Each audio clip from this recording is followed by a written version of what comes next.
Hi everyone and welcome to the Winter What Worked webinar. Before I start today, I'd like to acknowledge that we meet on the lands of the traditional owners today and acknowledge their elders past and present. I'd also like to mention that we've got a break at 12 o'clock for half an hour so people can go offline and get some lunch, attend to their messages, etc.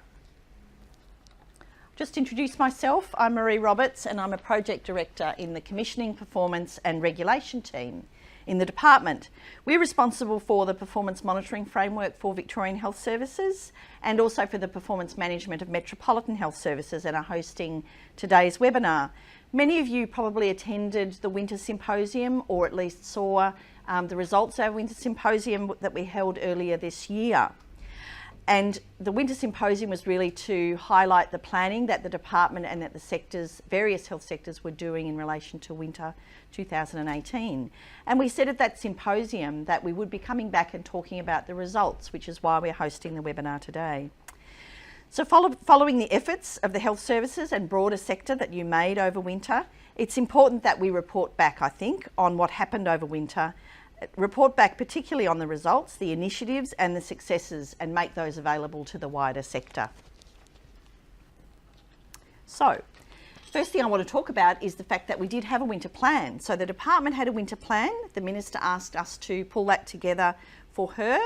And the first thing that we talked about, that we undertook in relation to that was to require our health services, the largest of our health services, to develop their own winter plans. And you'll hear about quite a few of those today. So this happened following our, as people would remember, our bad flu season last year and the big impact that that had on our health services.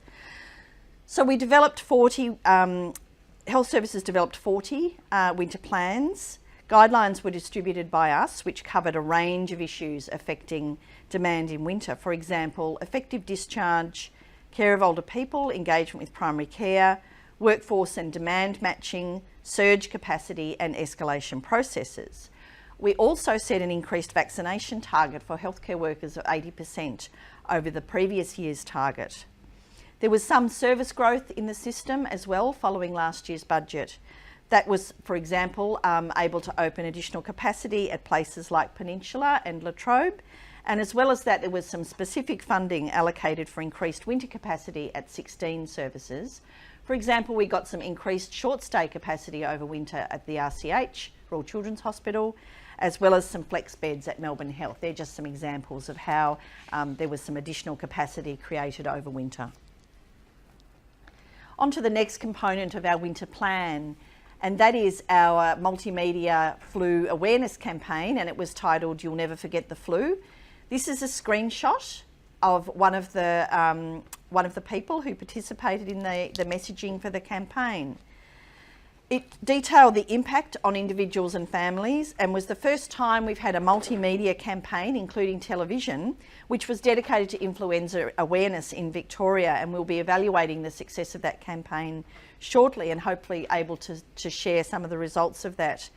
The campaign itself is still available on the Better Health channel if people missed it. It's easy to find. You can just Google Better Health channel and Influenza Awareness Campaign. Also for the first time, a state program was run for free influenza vaccination. It was funded by the Victorian Government for children aged 6 months up to 5 years. There was a focus on the availability and uptake of immunisation as a part of our winter plans. It included healthcare workers, it also included the vaccine eligible and also vulnerable people. And I'll talk about those programs next. We engaged with the primary care sector to increase the focus on vaccination and better responsiveness for vulnerable people.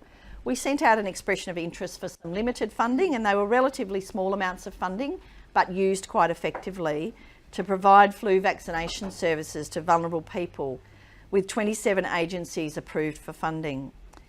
Target groups were people that may not take part in such initiatives to get free vaccine, or those who would not meet the National Immunisation Program criteria. Groups such as refugees, homeless people, those from low socioeconomic backgrounds, those with mental health issues, and people with intellectual disabilities and children in out-of-home care, who can be some of our hardest to reach populations.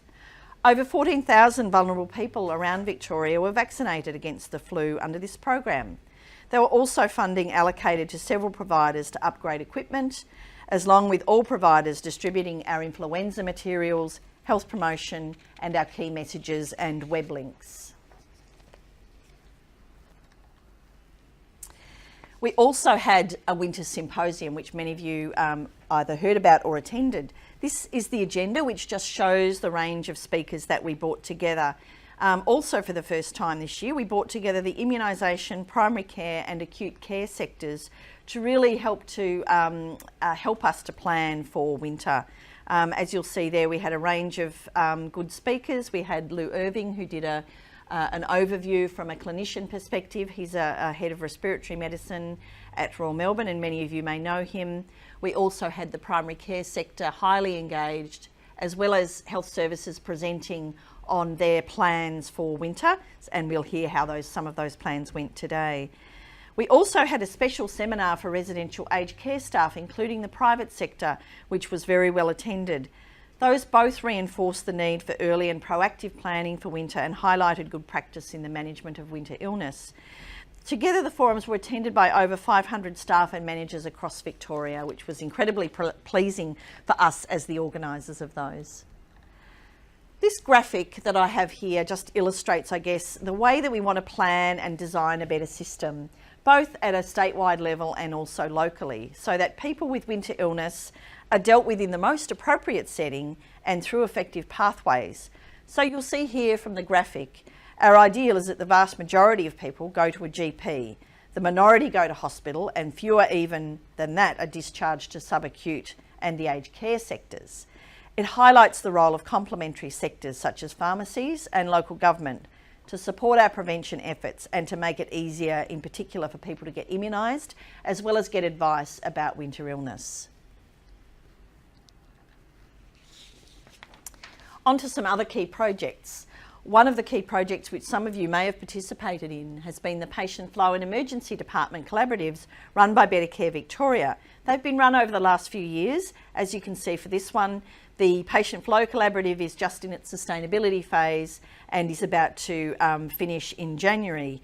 We've used the lessons learnt from the Patient Flow and ED collaboratives to design our approach in 2018, and the models developed will inform our planning for 2019.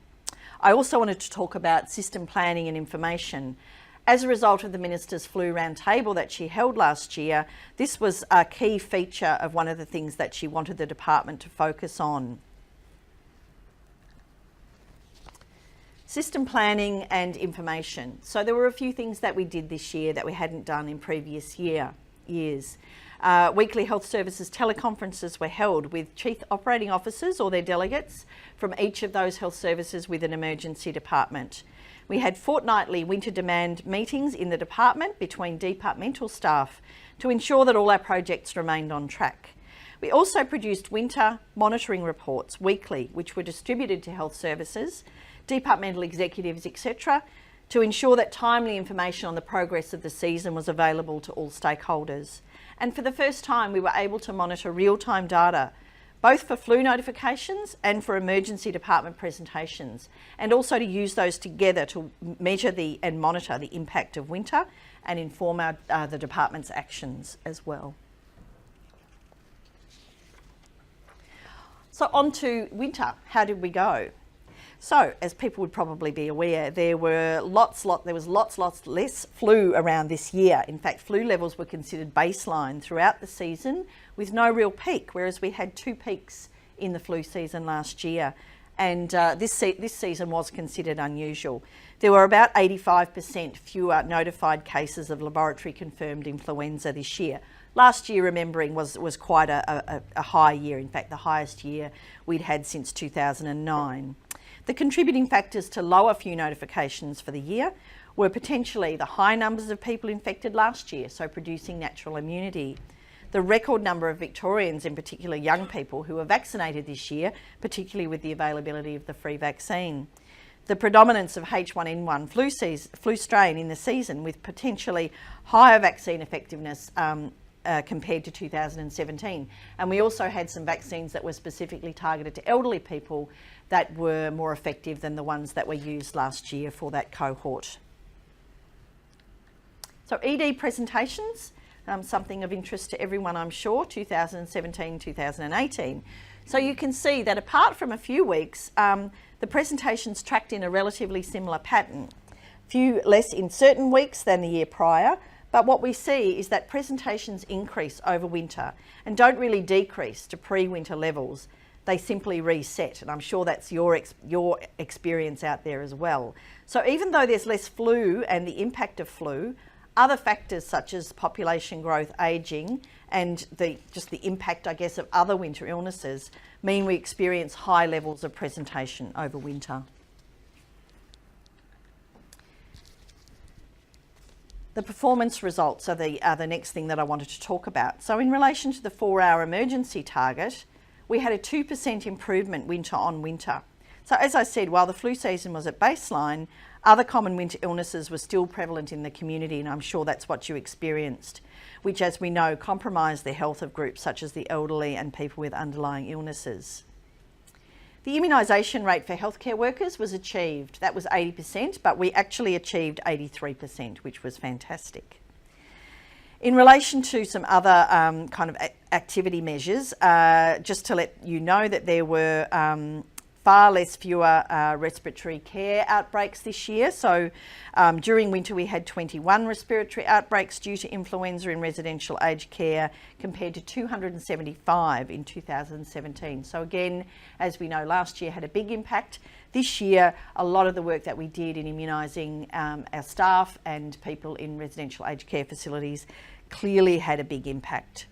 The results at a health service system level show improvement over the corresponding period last year. Nonetheless, some health services recorded worse emergency department performance. These were the sorts of things that we heard about were shortages of medical locums, high rates of sick leave, impact of exams, delays in transferring patients to other forms of care, such as residential care and transition care. So I've talked about the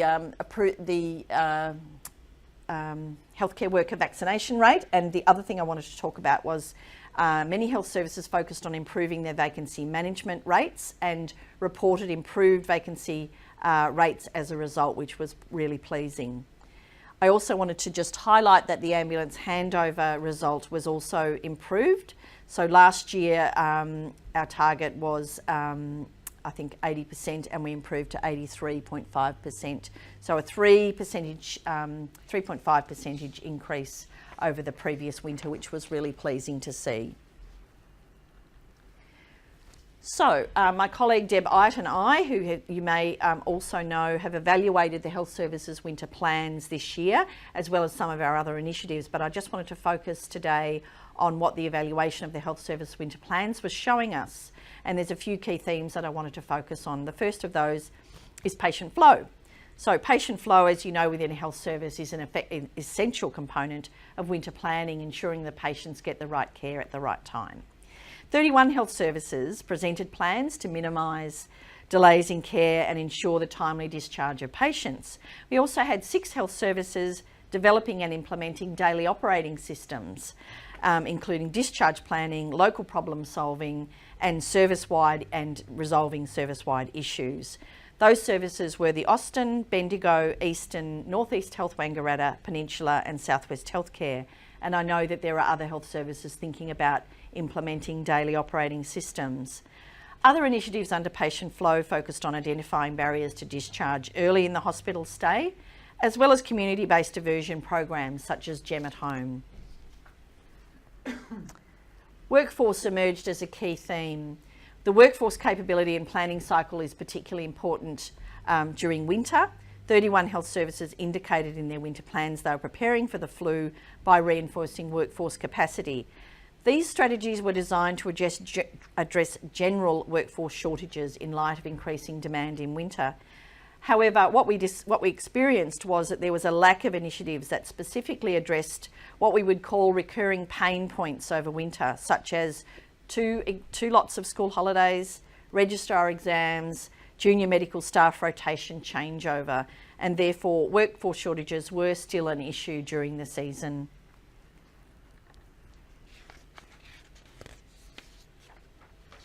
The primary care interface is also an important issue. Perhaps surprisingly, only 14 health services out of the 40 described actions at primary health and community level to move patients through the system and ensure the right care at the right time. Some of these you'll hear about today. However, this remains an area where more work is needed and needs to occur with each health service and PHN and local providers, local primary health providers such as community health, where that's relevant, to ensure that the links are strong and pathways are known and actioned by all staff. Care of older people also was something that we focused on and did emerge as an issue during the season. So building on the lessons from the high flu toll on older people last year, 26 health services included proactive engagement with residential aged care services and services for the frail elderly in their winter plans, which was great to see. In addition, a range of services are developing diversionary programs such as Gem at Home, and we're sure to see more activity in future in that program area. There was a lot of focus on this and clearly I think more to do in that space. So I wanted to talk about where we're heading in 2019. Clearly the lessons that we learnt in 2018 are going to be really important. So some of the comments that we heard during our weekly teleconferences with chief operating officers will help us design our approach for next year. So workforce availability of medical staff negatively impacting on performance, many patients in ED waiting for admission to beds on Monday mornings, significant mental health demand and access to beds also was raised, as well as demand and surge issues. So even though we didn't have a high flu season, we still had the impact of surge over certain days and certain periods in winter. We'll hear quite a lot about that, particularly from Northern Health, and how health services are working to free up capacity to deal with surge examples. So I just wanted to talk a little bit about some of the others. I guess these are the things that we think we will focus on based on the results that we saw this year. So workforce, you know, as I said, we had good recruitment to fill vacancies, but we're likely to ask for specific focus on those workforce pain points that I talked about. Care of older people, maximising diversion. There are many examples of diversion or direct referral programs. How can we maximise those in the next year, and how can we set up more responsive programs? Primary care, engagement with PHNs here is the key. What regular mechanisms do you have to support this work, and do you have a specific focus on winter diversion strategies with your PHN? I also wanted to talk just about the focus on discharge. Discharge planning being proactive, which I know a lot of health services are focusing on. Early focus is the key, so that requesting health services to focus on evidence-based strategies for effective discharge is likely to be a feature of our plan for next year. And I just wanted to stop the press and tell people that we are going to be planning a patient flow conference at the end of March next year. So where we had our winter conference this year, in collaboration with Better Care Victoria, we will be letting you know about a patient flow conference that will be held in Melbourne at the end of March. So watch out for our communications on that one. So to the rest of our seminar.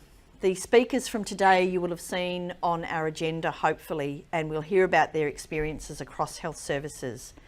We know that patient flow is a constant in the work of clinicians and administrators and managers within health services. We know if it's neglected, it produces worse outcomes for patients. Clinicians need to be engaged on the contribution of timeliness to safe and high quality care.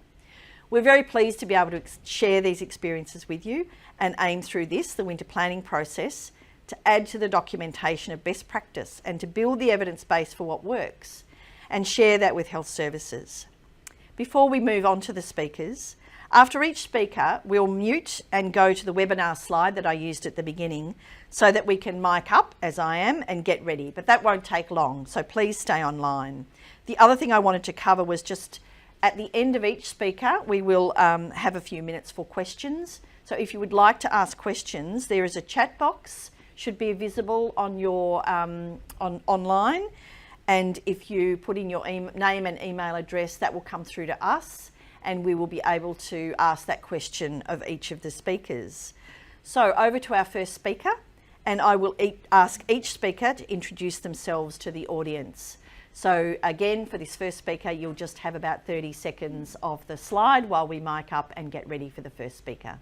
Thanks everyone, and thanks very much for joining us today.